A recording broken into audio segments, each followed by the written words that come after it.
Welcome to another exciting episode of Weekly Entertainment. That's right. Right off the bat, I just want to tell you, if you have small children in the room, you might want to have them go do something else, have them go outside and play, put them in their room for a little bit, because this could be a very frightening episode for them. So again, if you scare easily or if you have small children, get them out of the room now. Because today we have a very special guest. He's going to be calling in from the great city of Boston. We have a clinical psychologist who is going to be joining us to discuss the phenomenon of alien abduction. So you want to be ready for that. Make yourself a big bucket of buttered popcorn and park your butt right in front of the TV, because this is going to be a very exciting and informative episode. Wow, in the news, what can we say? A brand new pope has been elected. That's right. It was very exciting. My whole family gathered around and watched as the white smoke came out of the top of the Vatican, and the new pope was actually introduced, and it was very exciting. I guess he's calling himself Pope Francis, which is extremely cool. Although, I don't know, me personally, if I were elected pope, I wouldn't call myself Francis, because that's the name of the kid that always gets beaten up in the schoolyard and his lunch money taken and getting wedgies. I think if I were pope, I'd have a cool name, I'd have something like, Max Steel, or I got the perfect one, or Obi-Wan. That would be a cool name, Pope Obi-Wan. How sweet would that be? But I think the coolest one would be James Tiberius Kirk, Pope Kirk. How cool is that? If the Earth ever gets invaded by aliens, who are they going to send to talk to them and work something out but Pope Kirk? All right. And, a good question my dad brought up. What is the old pope going to do? We know he didn't die. This is actually unprecedented in about close to 300 years. So what is he going to do now? Is there a retirement community for old popes? What exactly do they do? Because in the past, all of them have died and were replaced. This one actually resigned.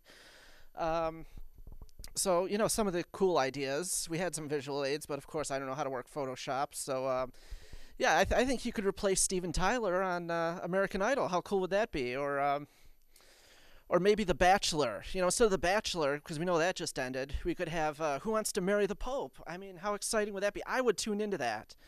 Okay, well, again, we have a super exciting show for you today. It's going to be very frightening, and we don't want any more angry emails to the station. So get the kids out of the room if they frighten easily, because it's gonna get scary. We have a lot of thrills and chills for you today, as we have a clinical psychologist calling in all the way from Boston. He's going to be joining us live on Skype chat, and we're going to be talking about alien abductions. And again, if you want to win a Xander T-shirt, make sure you send us an email at our website, and you too can have Xander's face on. You can wear Xander, and he'll be joining us lately, actually, too. And we'll be back. Hello and welcome back to another exciting episode of Weekly Entertainment. We'd like to give a very warm welcome to our very special guest. His name is Dr. Todd. If you would like to come on and say hi. Dr. Todd, are you there? Yes, I am. Hi. Good. Thank you for joining us. Why don't you tell us a little bit about yourself first? I'm a clinical psychologist at Boston University. Okay. And I primarily study anxiety and mood disorders and developing treatments for those psychological difficulties. Okay, perfect. Great. Well, our show for today is about alien abduction. I don't know if you've ever had a case quite like that. Let me take you through a quick walkthrough and tell me what you think right off the bat. A person is sleeping. In the middle of the night, they're awakened, and they see figures standing around the bed. And these figures, turn out to be, creatures 3.5 feet to 4 feet tall, large craniums, big black almond-shaped eyes, and they do stuff to the patient, whether it be physical or they drag them out in the middle of the night. And the person wakes up the next day completely exhausted with very little memory of what happened except for being dragged out of their bedroom. And this happens all around the globe. It's happened for ever since the time of the Bible, basically, which we'll go into later about the ancient aliens. What would your first thoughts on that be if somebody came to you with such a scenario? Yeah, I would probably be thinking one of several possibilities. Okay. I might be concerned about hallucinations, or that it's possibly a delusion that the individual had constructed. A delusion. Okay. Something that you might see with schizophrenia, or what's called schizotypal personality disorder. Magical beliefs that sometimes individuals with that difficulty will report. Interesting. Also, I might consider the possibility of what's called hypnagogic sleep, which is essentially hypnagogia is something that occurs and can manifest as hallucinations that the person experiences as being real, and it really occurs in a transition from wakefulness to sleep. So it's in the very early stages of sleep. Some people consider it to be sort of quasi-REM sleep, but that it's just a function of transitioning into wakefulness. Transitioning into sleep from wakefulness. Fascinating. But a lot of these cases, the people have seen the exact same things. The types of beings described, what actually occurs during the abduction scenario. Things are inserted into the temple. Of course, you have the various examinations, and all the stories are very similar. Could this be an effect of the media or other influences? Yeah. Can you take us inside that? There's a story of the, and I'll probably get the I'm not going to get the name exactly correct here, but there was a story of the Monkey Man of India. Okay. And essentially, this was a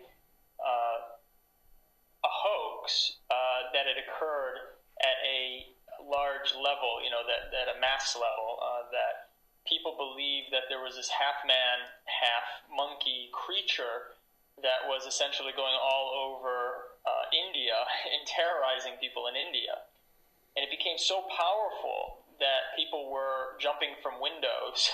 Oh, wow. And were scaring themselves silly because they could imagine the Monkey Man coming into their house, or would imagine that they actually saw him, or that they were present, the Monkey Man was present in their room.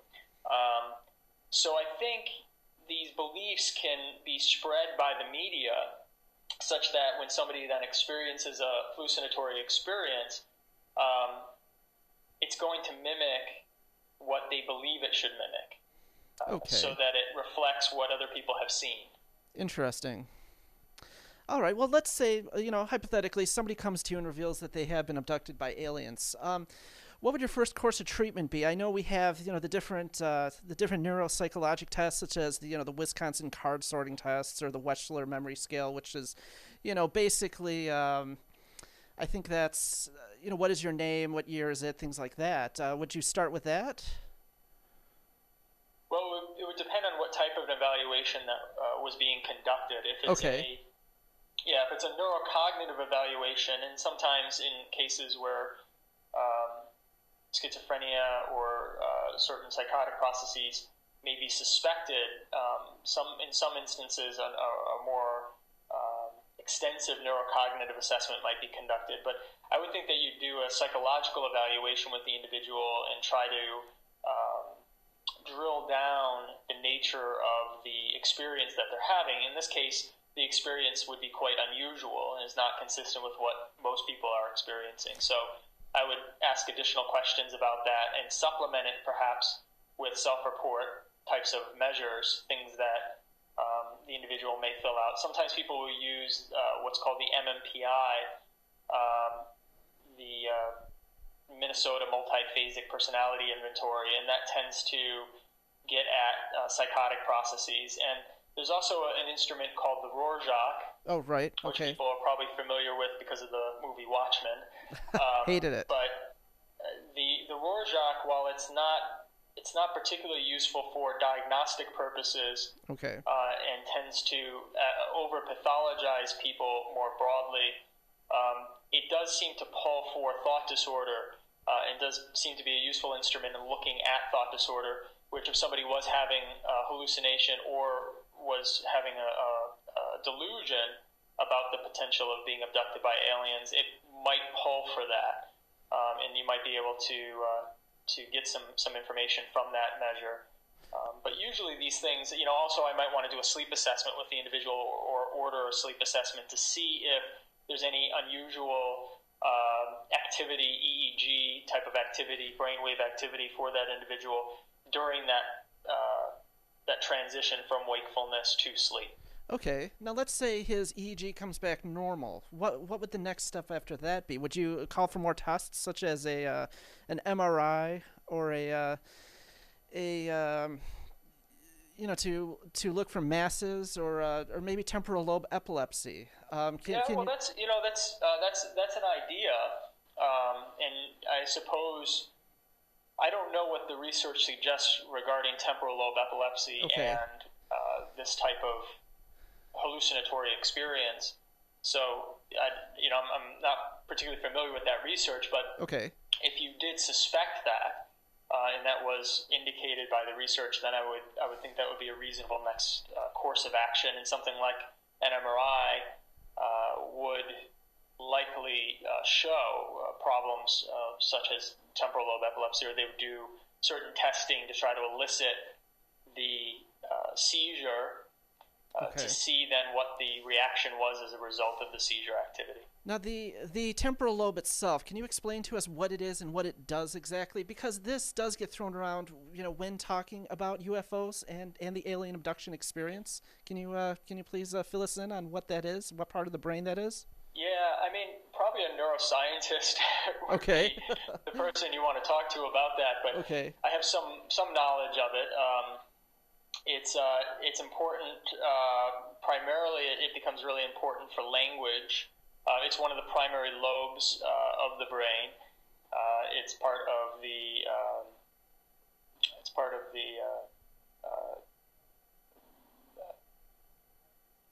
cortical sort of part of the brain. It's not a subcortical structure. It's one of the primary sort of surface structures of the brain.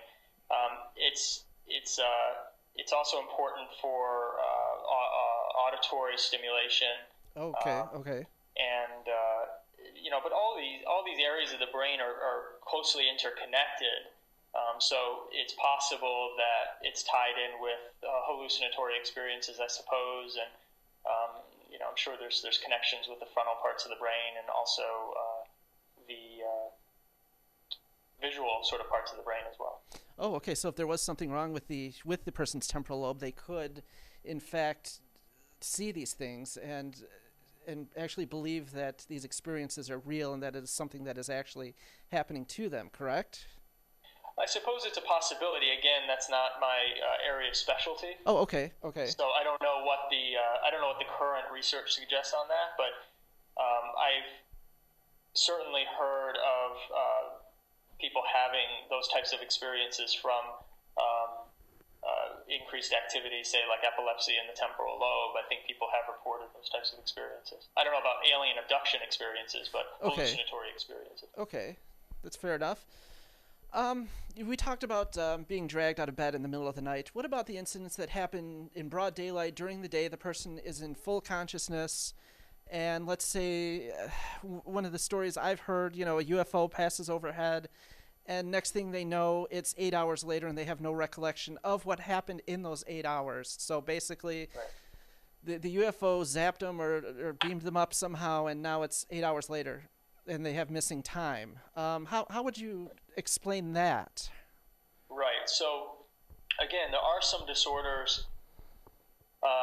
Schizotypy is an example of that, or schizotypal personality disorder, and some of the more psychotic processes. There's also what's referred to as dissociative disorders, in which people have dissociations, in which they will report periods of time where they lose a sense of where they are and who they are. There's one thing called a dissociative fugue, in which the individual, these are the examples that have been identified, or case examples that have been provided, are things like somebody being not knowing who they are and being in a different town, and essentially just waking up and finding that they are a different person than who they were, and they can't remember who they were. so that they sort of go into these long periods of being dissociated from what would otherwise be considered a state of normalcy or reality.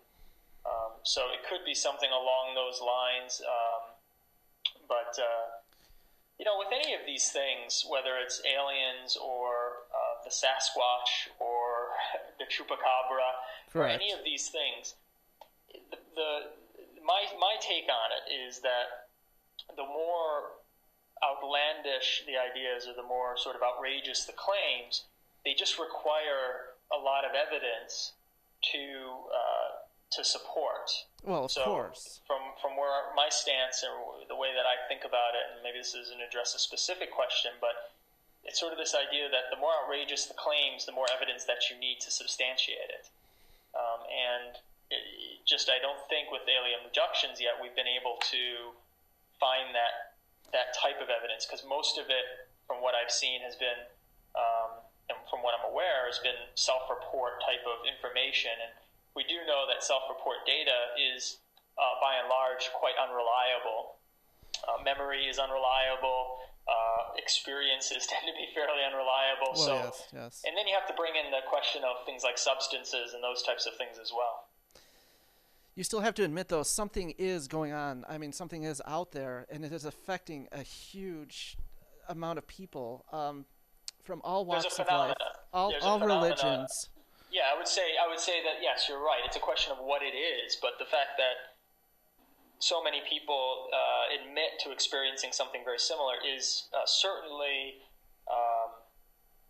interesting, and I think worth evaluating. Okay, so you are admitting that that this does warrant further investigation, correct?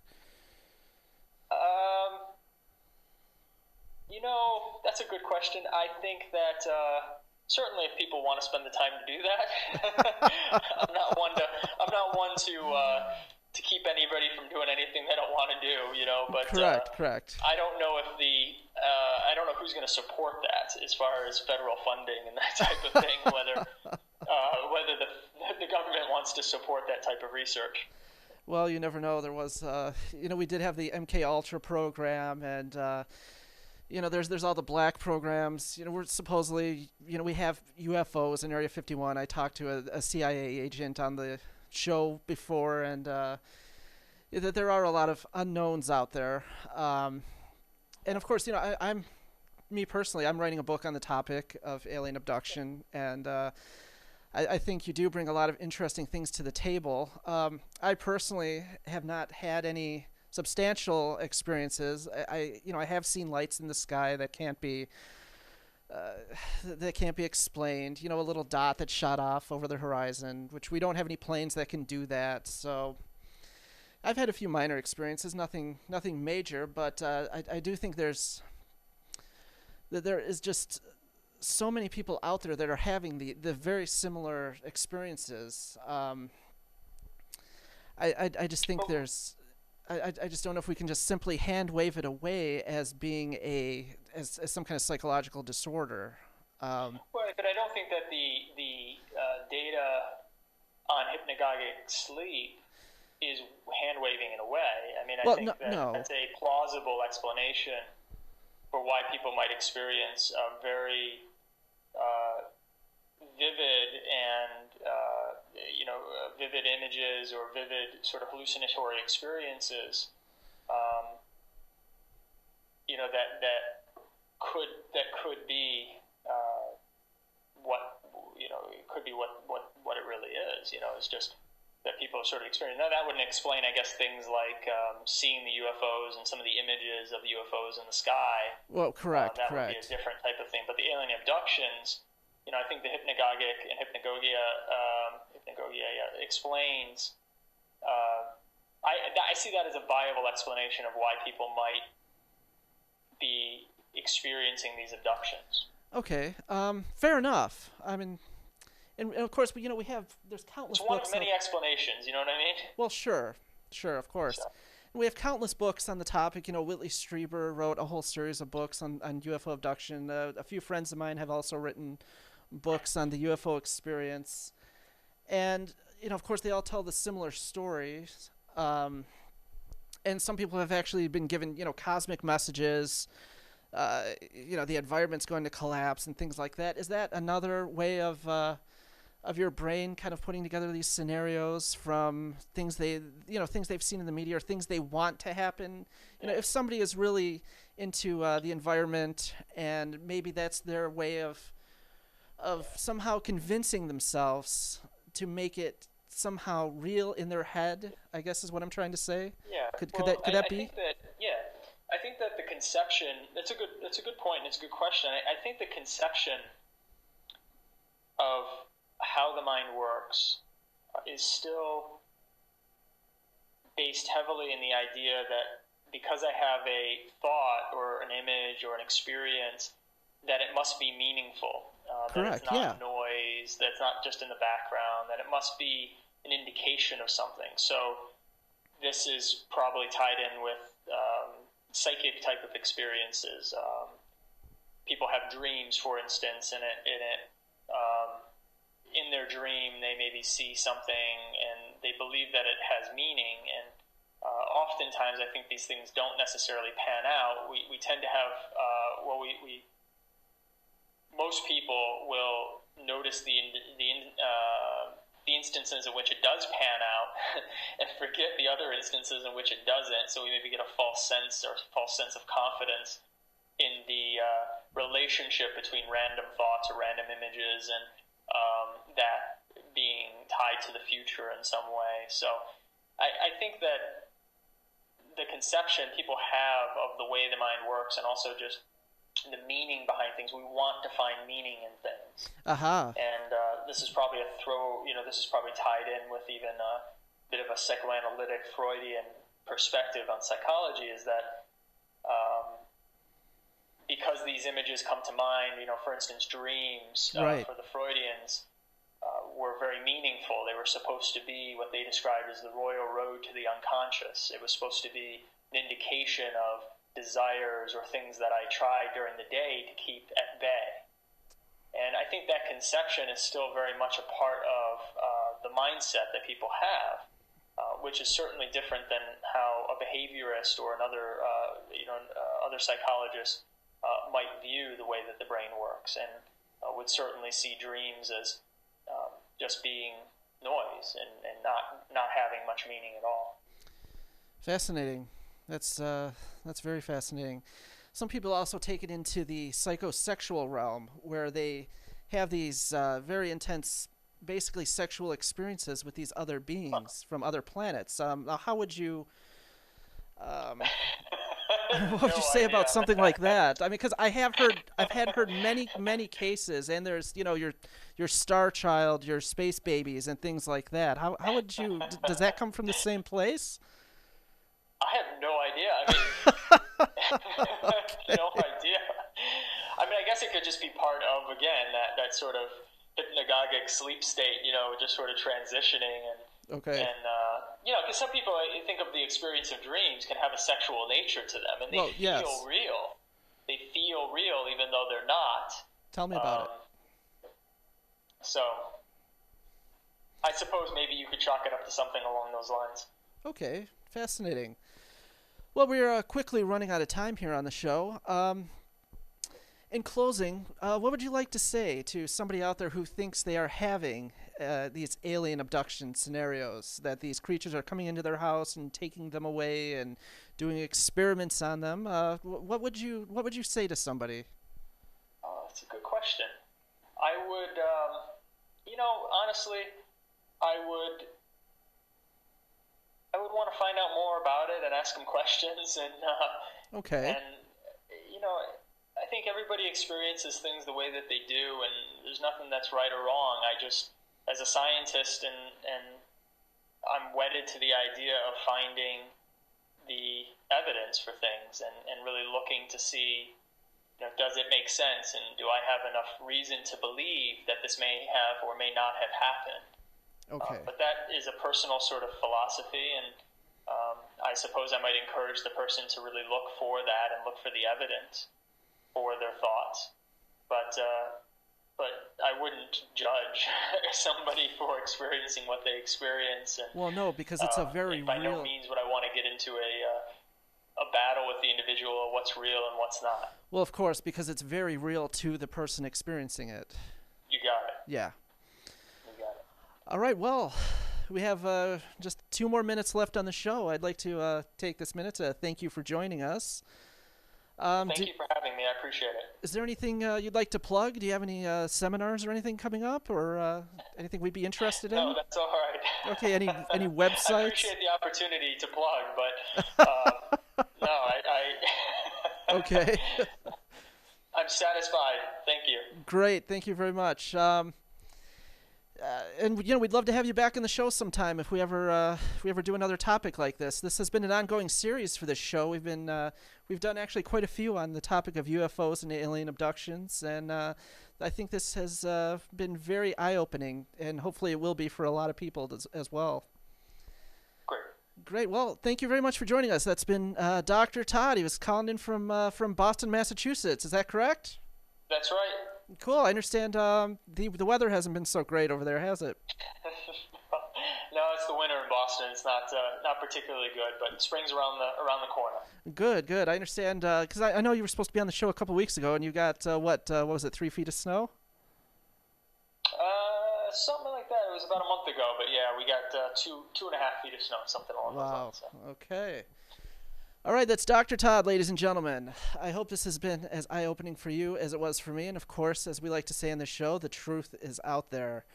Well, we're going to take a quick break, and we'll be back with my sidekick, Xander the Conqueror, to give us his final thoughts. And again, we'd like to thank Dr. Todd, calling from Boston. And tune in next week for another exciting episode, and we'll be back.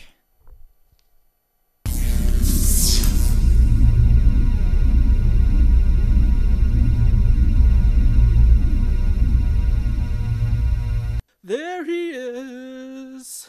It's the Pope. He's looking all holy and white in his robes. Oh, we waited so long for that cuckoo white smoke. And now that he's taken that holy toke, here comes the Pope. He'll be hitting the town in that Pope mobile, handing out blessings and having the veal parmesan. It's the Pope!